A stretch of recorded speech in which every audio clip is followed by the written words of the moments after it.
मान लीजिए कि आपके घर में रूल बनाया कि no junk foods are allowed, तो आपने पिज्जा खाना, बर्गर खाना, सैंडविचेस खाना, ये सब बंद कर दिया। थोड़े दिन बाद एक संडे को मम्मी बोलती है लेट्स ऑर्डर द पिज्जा। तो इससे आप कंफ्यूज हो जाते हो कि कौन सा रूल अप्लाई करना है। पिज्जा खाना ही नहीं है, जंक फूड्स अलाउड ही नहीं है, या संडे को पिज्जा अलाउड है। यही से शुरू होता है आपका rule of harmonious construction. It is the important rule of interpretation of statute.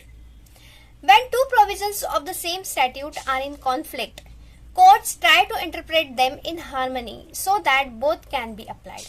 इसका मतलब एक पर्टिकुलर स्टैट्यूट है, पर्टिकुलर स्टैट्यूट में दो प्रोविजंस है, दोनों प्रोविजंस में कॉन्फ्लिक्ट है, तो कोर्ट उसे इंटरप्रेट ऐसे करेगा कि दोनों प्रोविजंस को वो अप्लाई कर सके।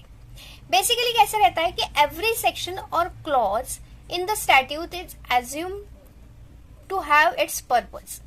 मतलब पर्टिकुलर स्टैट्यूट के जो क्लॉजेस है या सेक्शंस है या पर्टिकुलर प्रोविजंस है, उसके पीछे कोई ना कोई पर्पस रहता है।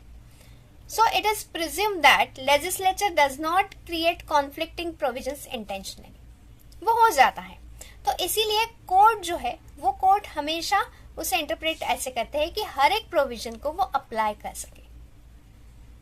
इसके लिए एक सिंपल सा एग्जांपल देखते हैं।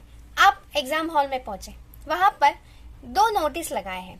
एक नोटिस जो है that no student is allowed to leave the exam hall before 12 PM, and दूसरा नोटिस है कि students are allowed to leave the exam hall after getting permission. अभी दोनों प्रोविजंस में आपको समझ में नहीं आ रहा है कि एग्जाम हॉल को आप छोड़ सकते हो, वहां से बाहर निकल सकते हो या नहीं। तो वहां पर अगर हम लोग उसे इंटरप्रेट करें तो उसका मीनिंग ऐसा है कि अगर आपको परमिशन मिलती है, आपका पेपर आप सबमिट कर देते हो 12 PM से पहले, तो आप उस एग्जाम हॉल से बाहर जा सकते हो। इसे ही बोला जाता है रूल ऑफ हार्मोनियस कंस्ट्रक्शन।